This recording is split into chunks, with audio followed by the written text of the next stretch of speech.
Hello and welcome to the Everything is Black and White podcast. It's time for the match preview. I'm Andrew Musgrove, joined as usual by John Gibson. And just a reminder, this episode is brought to you by NordVPN. And there may not have been any signings in the transfer window for Newcastle United, but one signing you should certainly do is to sign up to NordVPN, and you can get your discounted offer on your plan, an extra free month as well, by hitting the podcast description box, the link in there, and you can sign up, protect yourself, and support the podcast. John, welcome back to the show. We welcome Arsenal to St James's Park in the biggest game of the season so far, the second leg of the League Cup semi-final. But before we get your thoughts on that, because I suspect you, like me, might be a wee bit nervous having watched Newcastle fall to Fulham, I want to get your conclusion on the transfer window. Perhaps not a surprise that Newcastle United didn't sign anyone. Eddie Howe had said from the start that he wasn't expecting much business at all, especially with incomings. I think we both said very early on, even before the window opened, John, you and I, that we felt it would be a quiet window, even though they needed to sign, even though they needed to give Eddie Howe some more players in various positions. We both said we don't think it will happen. It didn't happen. What are your thoughts on the transfer window? Like I say, not a big surprise, but nonetheless frustrating, perhaps? Yeah, that is exactly the word I was about to use. I wasn't surprised in the least because we knew what was coming. You're obviously frustrated. If you're a Newcastle United fan and it's the third successive window where we've done virtually nothing as far as incoming's concerned, having had the big splurge initially in Amanda's days once the takeover happened, when we got a lot of exciting signings, the vast majority of which worked quite spectacularly, we've ground to a halt, and it's very frustrating. I mean, it must be frustrating privately for Eddie Howe because it's not ideal. It's far from ideal. Um, and of course, we've had the reassurances every window that the next window will be the one where we're able to do something. The only trouble is that has never arrived as yet. We've got to have faith that that's going to be so in the summer. But what frustrates us now, and we've had everybody from Shea Given to us to the fans say how frustrated they are, is that Newcastle have gambled. By doing nothing, they've gambled.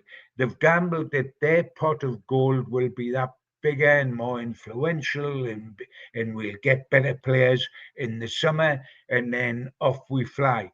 The gamble is that if the summer comes and doing nothing this winter means that we don't qualify for the Champions League and or we don't win the Carabao Cup or the FA Cup, not get to Wembley, actually win it, then isn't there more pressure on keeping your blue chip players, regardless of you given being in the position to give Isaac more money in a rise, etc., etc.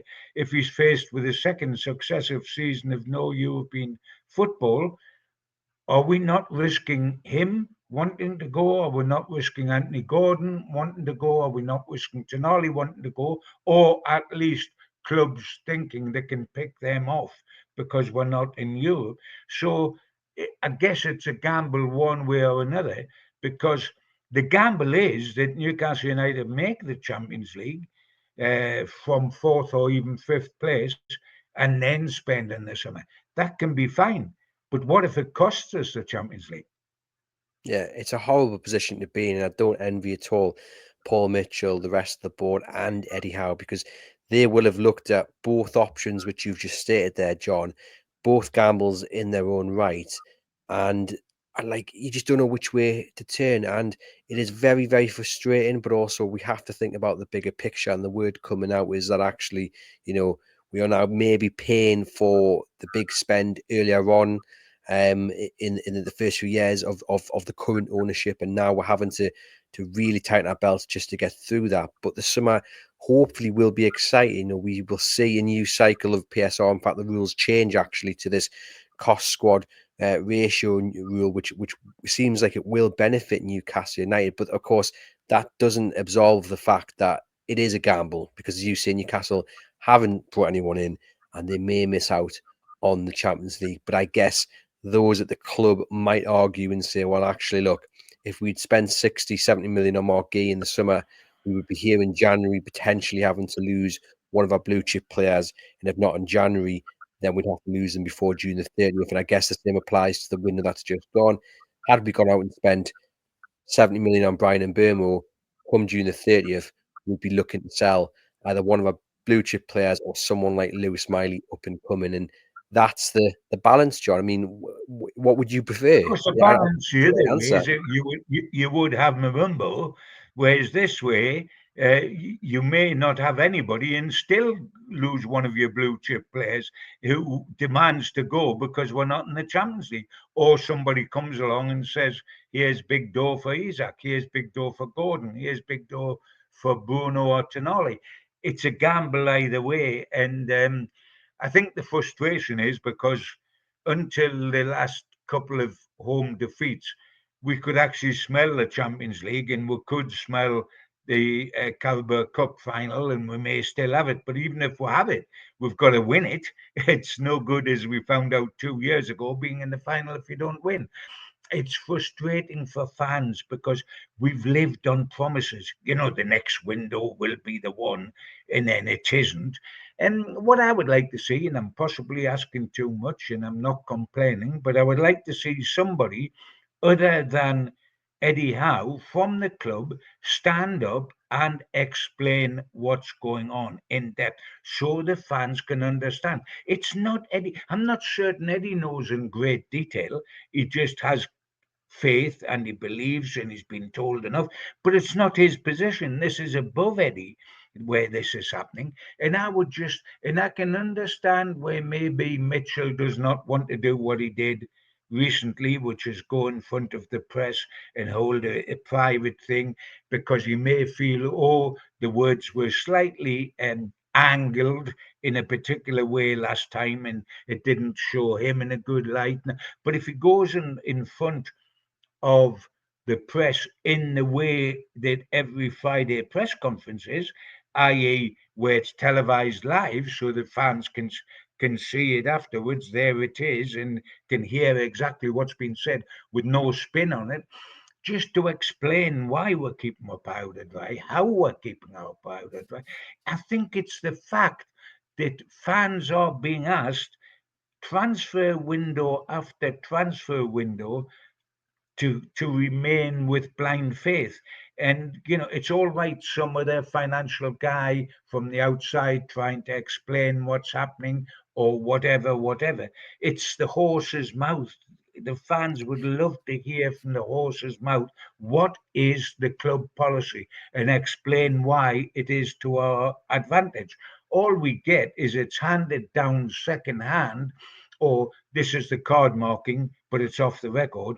It'll be better and we'll have a bigger pot in the summer, and it'll be better in the summer, and we'll be able to take advantage of this, that, and the other. But silence is not automatically golden. And it's very difficult for Eddie, because Eddie's the only one that regularly faces the press. And this is outside of Eddie's control. I feel he will be as frustrated as we are, as the fans are. And I think it's desperately unfair for him to have to handle that side of it. I'm not complaining about what Mitchell or the board's doing, not at all, because we don't know in detail what they are doing. What I would like is just for them to have the confidence to tell us what they're doing and why they're doing it, and that would just be nice. I'm not expecting it to happen. It's not compulsory. It hasn't got to happen. But just saying keep the faith, my famous phrase, without giving us anything to cling on to, is difficult for some fans to accept. Yeah, and totally understandable. I think there's a vacuum for knowledge, isn't there? And look, we'll have the accounts coming out soon enough. And what usually happens, what has happened in previous years, is that we do get a sit down with either Darren Eales or someone on the board to kind of explain the accounts, and hopefully we'll get some answers there and then. And I'd be really intrigued as well, John, because it'd be interesting to know whether Paul Mitchell or Darren Eales has gone into the dressing room as well and explained it to the players. And it'd be really interesting to know how involved they get in things. Like, is it right? You turn up on a Saturday, you play, you train during the week, and you don't ask questions about what's happening off the pitch, or if you're a Bruno and Isaac, are you knocking on the door and saying, right, this is the third window now? And maybe Mitchell has been down at the dressing room and said, look, we want to spend, we can't spend, wait till the summer, and hopefully it'll be a transformational summer.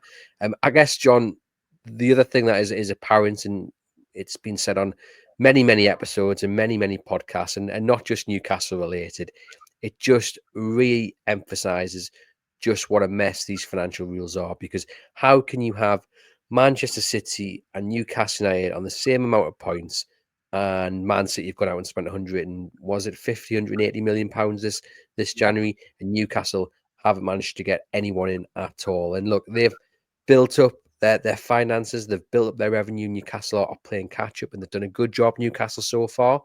But Newcastle aren't the only club looking around and thinking, I mean, yeah, we'd like to spend here. Forest, for example, I'm sure they would have loved to have brought someone in to kind of cement their place in second or third, but they haven't been able to. It just re-emphasizes it's not a level playing field, and hopefully that these new rules coming in the summer can make it so. It's nowhere near a level playing field, is it? And of course, the other side of it, Andrew, is that we are technically weaker at the end of the transfer window than we were at the start because we've lost Almiron and Kelly. Now, we are just weaker numerically.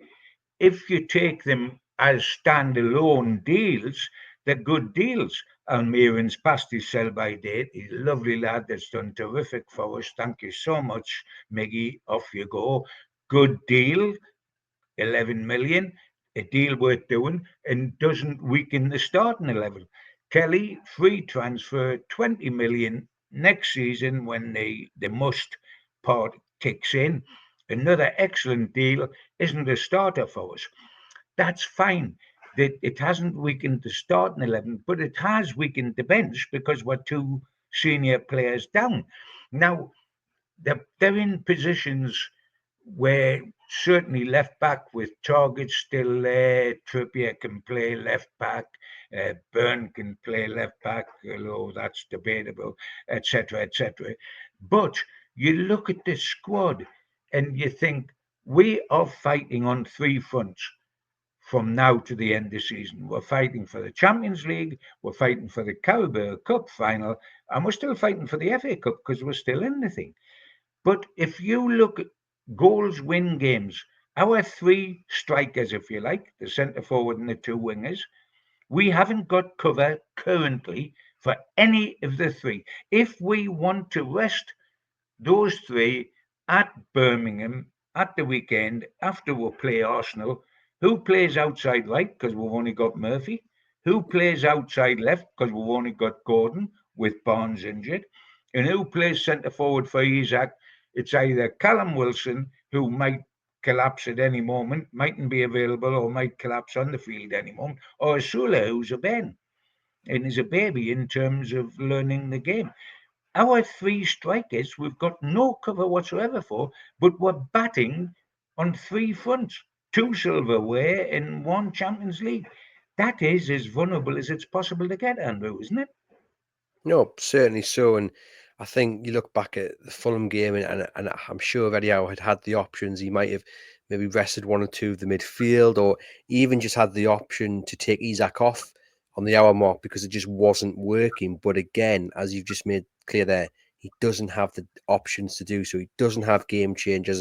And Miguel Almiron, for all his critics, he still had something about him. He still had that spark which would come into life every now and then. But by selling him, you do remove, you have removed one attacking element from the bench, and you're really only left with Joe Willock, who is totally out of sorts. So the question is, have Newcastle United been left weaker by this window? The majority of people would say so. I'm just going to read you, John, some quotes from Eddie Howe about the transfer window and potentially what's to come in the summer, because he's been asked about it in his press conference today ahead of the Arsenal game. He says he was asked if he was frustrated. He said, "No, I don't think frustrated is the right word. We've been planning and looking at numbers and opportunities for weeks and weeks and weeks. Frustrated yesterday, i.e. on transfer deadline day? No. Losing Kelly and Almiron was a long time in the making. It ended how we expected it to at the start. So different emotions for me. I think overall, an element of frustration because we have not taken the squad forward. He was then talking also about it being quiet in terms of incomings, and he said right at the start in the build up to the window that it was not a case really of looking at incomings, it was a case of trying to manage outgoings really and trying to not weaken the squad to a point where the team's affected. But we also future plan and we make sure that we control everything in terms of our PSR level. So I think we've done that. I think it's been successful in that regard.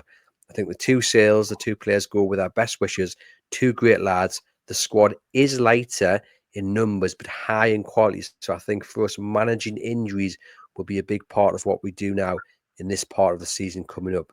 There's still no reason why we can't be successful, but hopefully the future looks a little bit brighter. I know what you're going to say there, John. I know what you're going to say.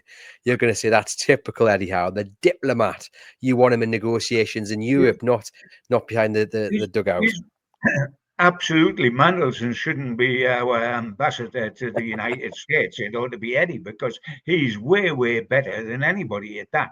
He's the most wonderful man at saying an awful lot and saying absolutely nothing at the same time. And good for him. That's not a complaint. That is it's a unique skill in its own way. And he has to keep his cards close to his chest when he's talking injuries because he doesn't want the opposition to know. And when he's talking politics, you can't go around slagging the people above you. And I'm not suggesting for one moment he wants to, but he can't go around doing that. That would be suicidal. Um, but yes, and he's saying that with the squad, I forget the exact words he said there, but the squad's good enough, or it's in depth enough, or there's good quality in the squad. Well, there is, but tell me where the quality is in the front three. Beneath the front three, it doesn't exist at all.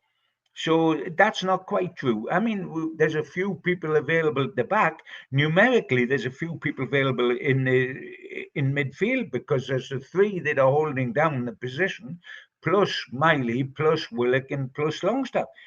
But there's no cover up front, and that's where you get into the Champions League or win a domestic trophy by scoring goals, and we haven't the backup to score goals. And yet that's our aim on three fronts. So maybe it's the world we've got to live in. Maybe we've got to put up with it. But it doesn't mean we're not frustrated about it, and naturally so, because what if our three ambitions this season go down the pan? And by the way, at this given moment, we can still make the champion. Forget about the FA Cup because that's a long run for home. But we can still make the Champions League in the Carabao and win the Carabao Cup. So all is not lost. But we're one injury away. Tomorrow night, if a blue chip player gets injured, particularly one of the two forwards, i.e., Gordon or Isaac, if one of them gets injured tomorrow night and is out for a month, where are we? Exactly. That is the question everyone is asking. But I also feel like Eddie Howe, Paul Mitchell, the board will be well aware of that situation. But it just goes back to the fact that PSR just has their hands tied. And a lot of people will say, as you've kind of alluded to, John, well, with it not is it not a better idea to have maybe gone and bought a player in and then boosted the chance to get the Champions League? Because as you say, if you don't bring anyone in, which they haven't, you still risk losing your blue chip players anyway. But would you want to be in the position of Aston Villa, where they've gone and signed three players on loan who have barely played this season, who've come in on huge wages? One of them, particularly Marcus Rashford, does not look fit at all. I mean, I look fitter than him, and that's saying something.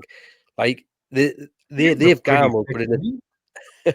they've gambled, but in a totally different way, haven't they? And I think it's Yeah. really interesting to kind of get the opinion of Newcastle fans. And I've spoken to a few Aston Villa fans. I mean, my father-in-law is one of them, just to kind of, because it's split on social media as well from a Villa point of view. It's like some are like, oh, best window ever.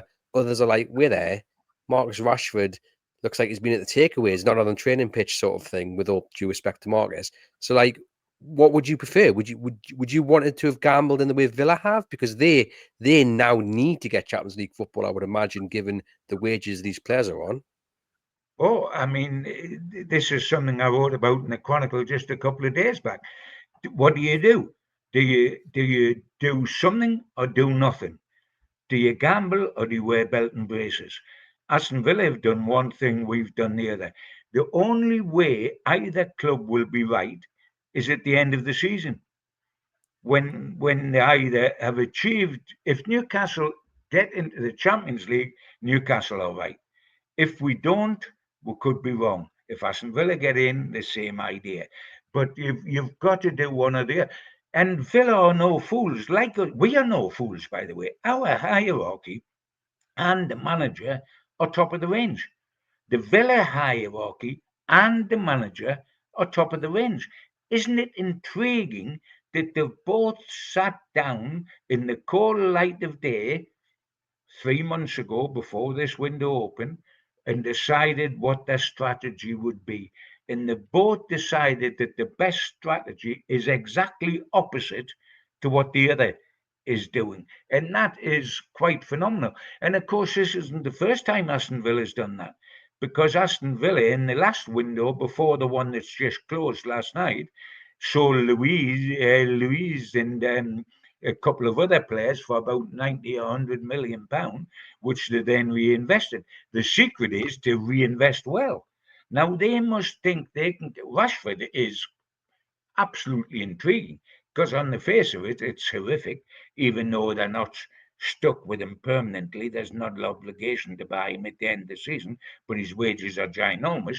Now, if you get the Rashford of 3 seasons ago, and you just think that he fell out of love with the manager and therefore with the club, and we will reignite him because we've got Emery who's good at that, then that could be a masterstroke.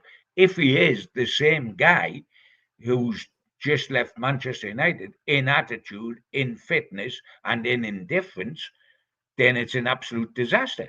Getting rid of Jovan and replacing him with him, it's a totally different way of going about it. And of course, we we as fans don't want either. We don't want the Scrooge attitude of Newcastle. We don't want to lose one of our blue chip players like uh, Aston Villa have done. The answer would be, if we could do it, to have bought somebody like the Brentford boy. Now they would get us into Europe and therefore help us to keep Isaac and that in the summer, and sell some of the smaller players in the summer. But of course, the answer to that as well, and Newcastle United would say that, and I'm talking myself into a cul-de-sac here, but that's what the transfer market is at the moment. January is the worst month in the world. You've only got a month. You haven't got the whole of the summer. Clubs don't want to sell in that month because they haven't got much time to buy a replacement. You've got to pay top dollar in that month because of that reason. It is a bad time to go out and get good players. But we seem to have put ourselves in a straitjacket. We haven't utilised, for example, the loan market. And I know you pay a loan fee these days, you pay 5, 6, 7 mil. But I tell you what, if you pay 7 mil and that gets you in the Champions League, that was half money well spent. So it is a very difficult situation. What it is, because basically you're a fan, I'm a fan, the same as all the punters because we're Geordies who love Newcastle United. So we can see it with the fans hat on as well as the hacks hat on.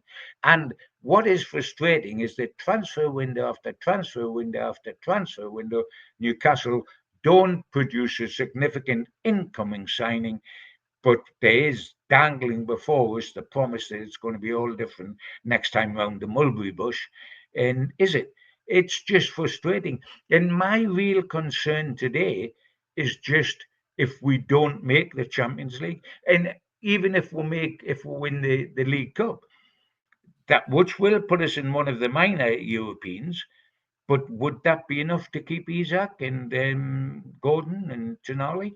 If a huge alternative was suddenly in front of them, we've seen how much uh, Gordon's head was turned temporarily over Liverpool, and we thoroughly understand that. And he's come back he's got a terrific attitude. I'm not having a go, but it can disrupt a player. Now, wonderfully, it hasn't done that to Isaac so far, and that's wonderful. But the reason it hasn't done Isaac is because somebody hasn't come in and put the lorry down, and Newcastle rejected it. That might be a case in the summer. He's got 25 goals last season. He's got 19 this. Somebody's going to want him in the summer, whatever the price is, and that what a tester that'll be. And they'll try to be vultures on a corpse if we aren't in the Champions League in the summer. But I guess with Newcastle United struggling with the restrictions, every other team pretty much is struggling with restrictions, and Newcastle United will not budge on that asking price. I think they will start it at 150 million pounds at the very least, and I can't really think of a club in the world who will be able to Yeah, I afford mean, that. So yeah, that's I the totally security agree blanket they've with got. you.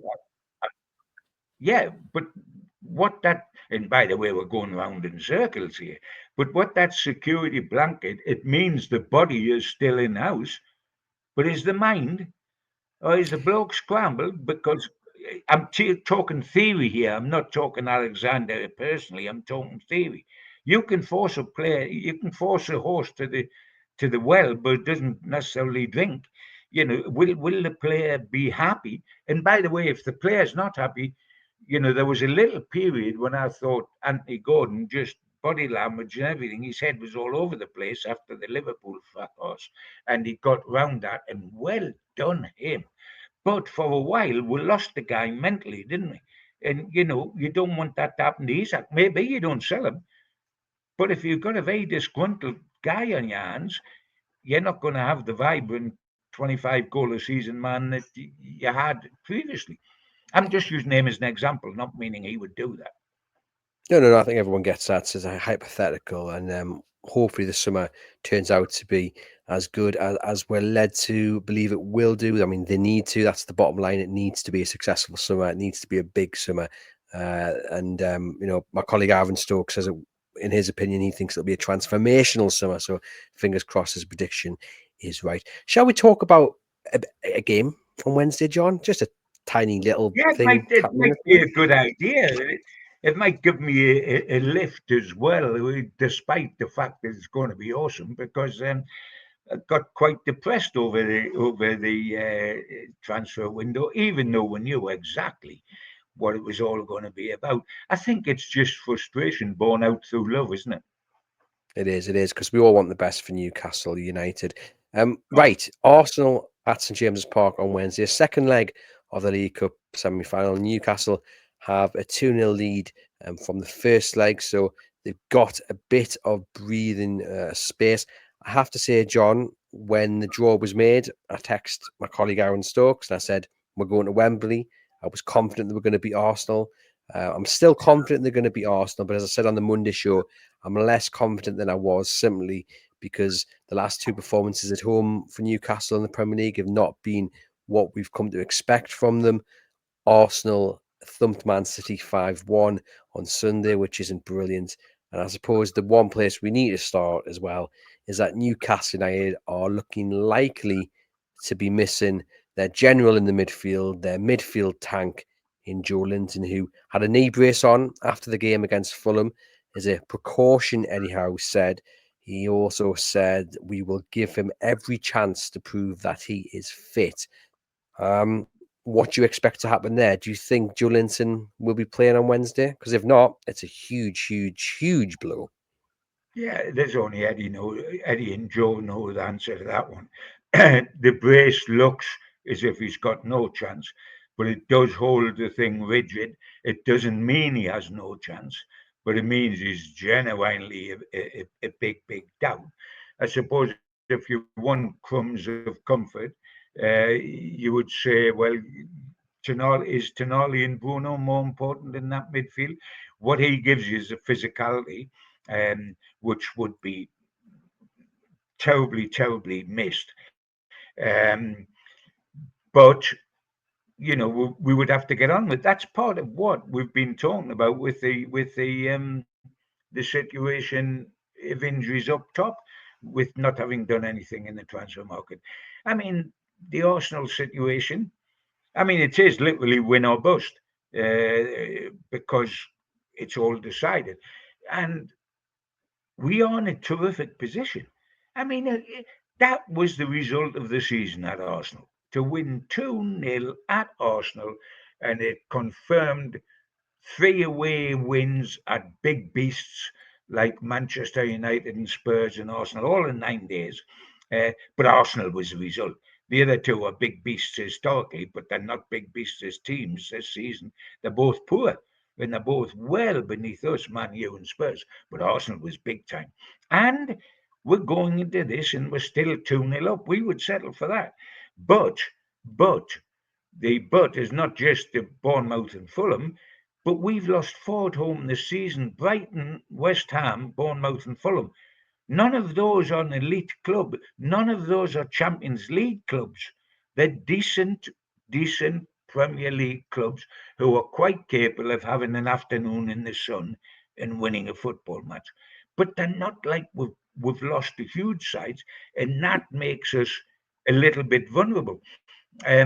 So yes, I've got a little bit more apprehension uh, going into this game than I was expecting. On January the 7th, we could walk on, which is the day we beat them. We could walk on water. I mean, we could walk on water. It was a 7th successive win. We were slaughtering everybody. We were piling up goals. And since we've lost at home to Bournemouth and home to Fulham, which has changed the mood considerably. And of course, we were deflated this weekend against Fulham. They were inflated because of the 5-1 against Man City. Though let's say right now, Man City are nowhere near the Man City we knew of old. So let's not make it that huge of a. They didn't beat the champions of last season or the season before, but nonetheless, it was terrific. And we've got to get off to a good start in this match, um, because if they got an early goal, then it's going to be a long evening. Yeah, indeed. The early goal, I think, will be absolutely key. And fingers crossed, Newcastle United can get it. You mentioned there the list of defeats Newcastle have suffered at home. And I think there is a question to be asked about Newcastle United, and the answer is not necessarily one that I'm in favour of, but one that I do think is the answer is yes. And the question is whether Newcastle United, at this moment in time, are one of them teams that get up to face the so-called big boys. I'm talking about the Arsenals, the Liverpools, the Manchester Uniteds, at least in reputation and stature. And that's why I'm still confident about Wednesday, because I think they like going up against these big sides. They like the big occasions and they tend to do very, very well. Now, long term, bigger picture, that's not a good place to be. For the ambition Newcastle have got to be a top 4 side year in, year out, you can't just turn up against the top sides. But for Wednesday, I'm all for it. You can go in with that mindset and you can turn up and hopefully win the game. Do you think that's a fair kind of verdict of Well, Newcastle it at this is. moment? It is when I've just named there for you, which you already knew, the teams that beat us and said they're not Champions League sides, they're decent Premier League sides. So, and now if that is the way that we get up for the big games and we don't for others, then may that happen on Wednesday night, because that'll put us through, and then may it change. Because if we stay like that, we beat Arsenal on Wednesday night and we get knocked out of the FA Cup by Birmingham on Saturday because we're not up for it. So what it's roundabouts, isn't it? But yes, I can follow what you're saying. Um, it's it's really going to be, what problem we've got is almost we've got to do it with the 11 on the starting 11, certainly as far as the front three are concerned, because we can't look to the bench. The one, we've got to be tight at the back, keep it tight, keep it tight, keep it tight. And then if we score once, they've got to score four. So if we score, and our three front guys, Murphy, Gordon, and Isaac, are quite capable of that. If we score once, they've got to score four. Now, it's really much more of a knife edge, I think, than it was on January the 7th. But like you, can I put it this way? Rather than saying Newcastle win, meaning on the night, I think Newcastle go through, which is significantly different. We can draw and go through, we can lose 1-0 and go through. Um, I think we'll go through, whether we win on the night.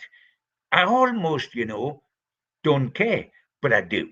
Because if we lose 1-0 at home on the night, we're at Wembley, but it's not exactly going to do a morale that good to go into Birmingham and then a very tough February in the league to get to the Champions League with Liverpool away, Forest at home, and Man City away, not in that order. And, it's not going to do our morale much good losing for a fifth time at home over 90 minutes, but we would still be at Wembley.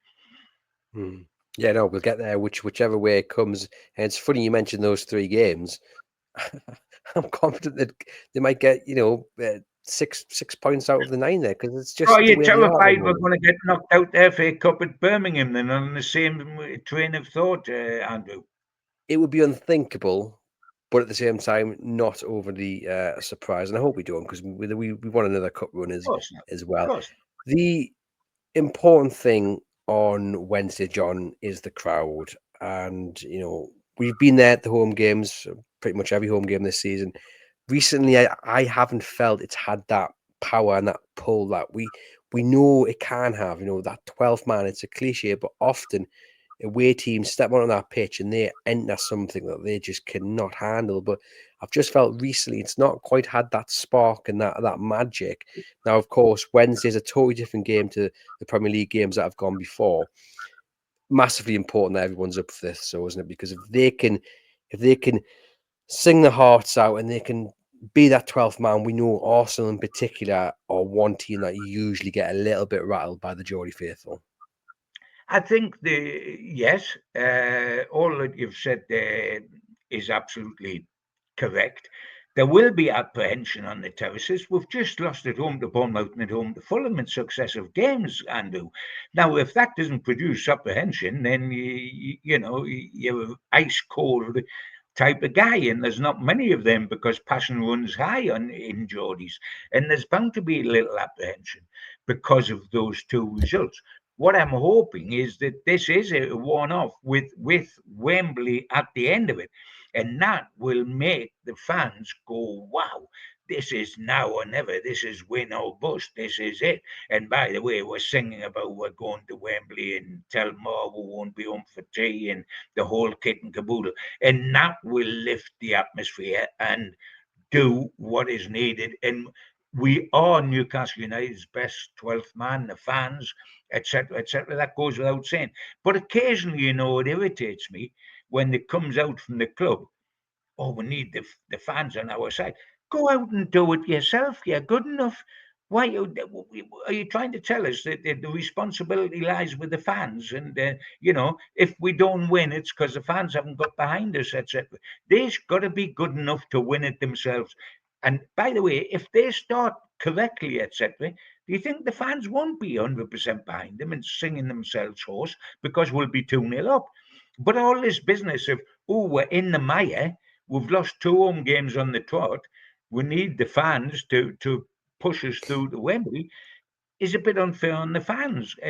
But yes, and by the way, they haven't encouraged them too much in the last 2 home games, have they? Against Bournemouth and Fulham. But yes, I thoroughly understand because Newcastle United fans in full voice are fearsome and they would terrify sides.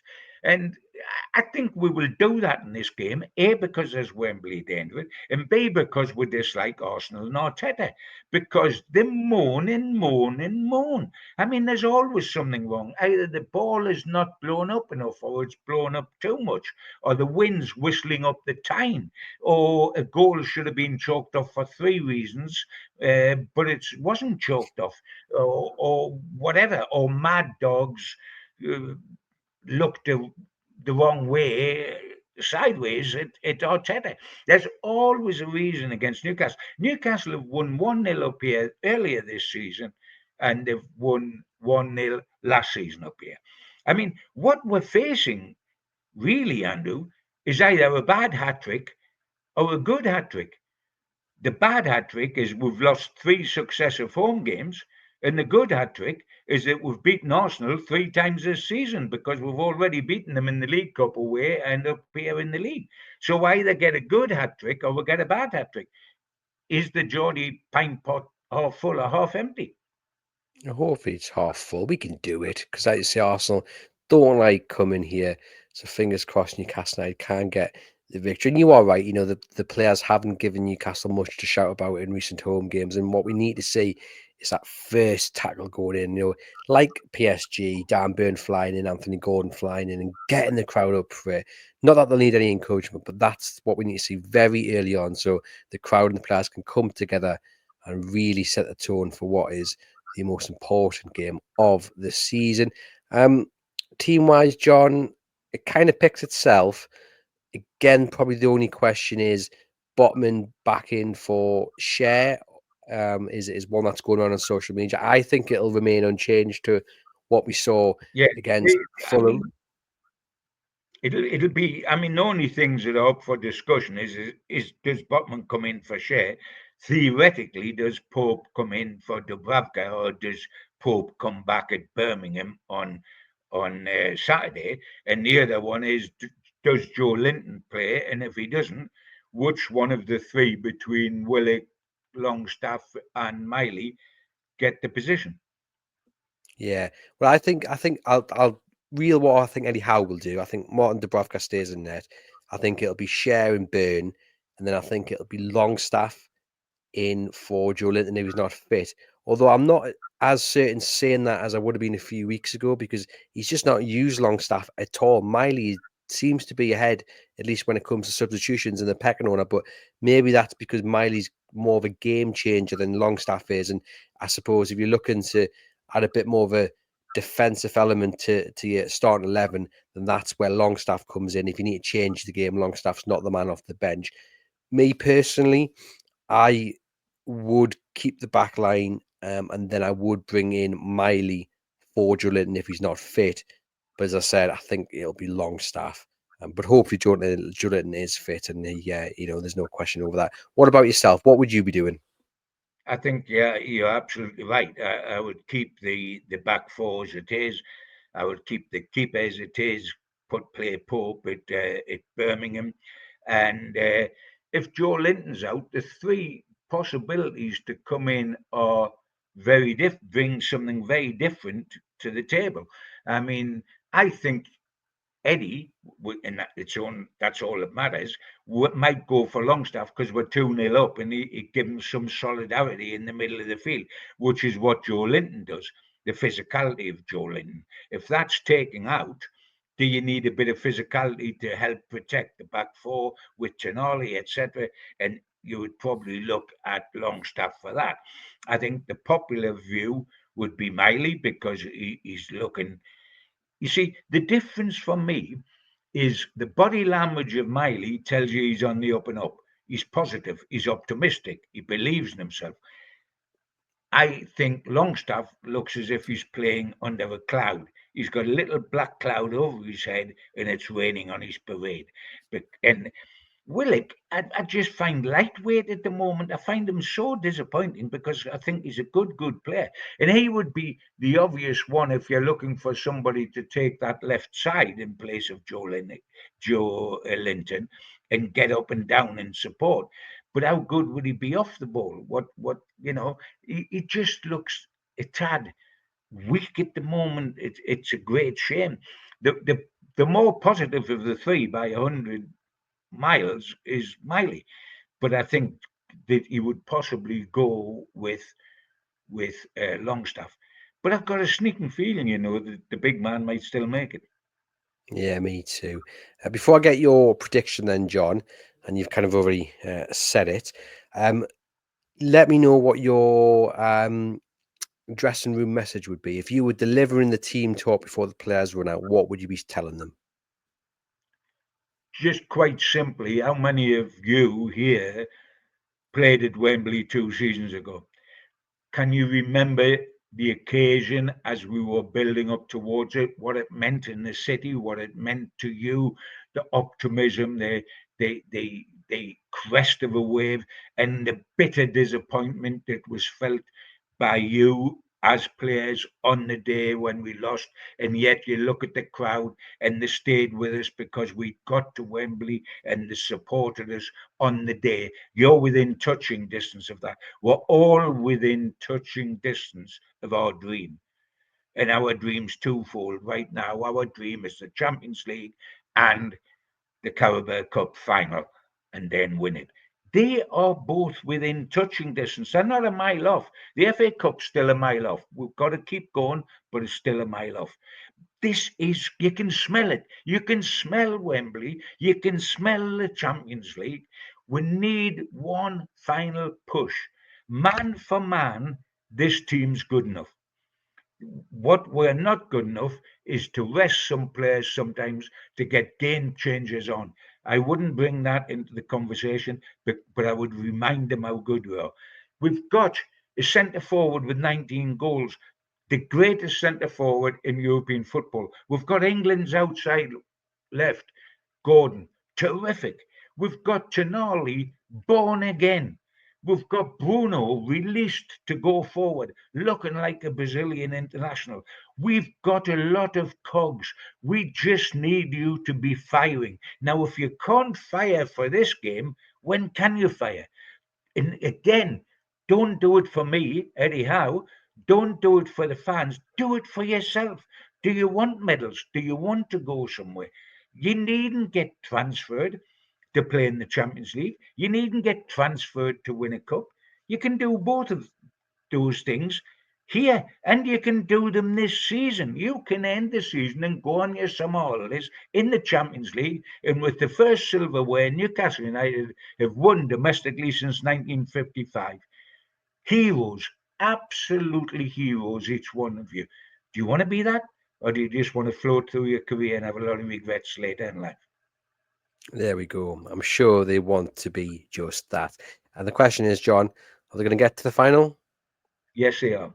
I think my nails will be bitten down to the probably to the elbows, um, and I am not saying, and even if you push me, I will not say how we'll get there, because we can get there through winning again and doing that hat trick. We can get there through drawing on the night, or we can get there through 1-0 defeat. But we will get there. What I don't want to do, my friend, is I don't want to get into extra time and penalties, because I don't think the old heart could live up to all that. I think I would be clinging on to the edge of the bench and biting wood if we get to that situation. Uh, but if we have to, if needs must, needs must. But I do believe one way or another, when I wake up on Thursday morning, I will be having a big smile on my face because we'll be at Wembley. Yeah, well, fingers crossed, Newcastle United are. I do also believe that they will be at Wembley. I think they will get through. And one bit of positive news there, John. I'm just looking up the rules. Let me just double check when this story was written. I'm just looking up the rules for Wednesday night. Yes, there will be extra half an hour and Well, penalties. So there's you're extra right. time and Yeah. penalties. Yep, I was just yep, going to there try is. and deliver some good news and say there wasn't, so your all ticker would be fine. But unfortunately, there is. But, however, they're not going to need it because Newcastle United are going to win and they're going to get down to Wembley and they're going to end that trophy drought. I'm still very confident about that. They're going to do it. They're going to do it. And what an opportunity that presents in front of them. So fingers crossed they can get there. Fingers crossed they win on Wednesday. But as you say, it doesn't really matter how they get there as long as they get there. Let us know in the comments your thoughts. Are you nervous? Are you confident? Are you a little bit of both? John, thank you as always for providing the match preview to you guys watching and listening. Hit thumbs up, hit subscribe, dive into the comments, leave us a rating and review. Click the link for your discounted NordVPN subscription. Enjoy Wednesday night, and hopefully we're celebrating a Wembley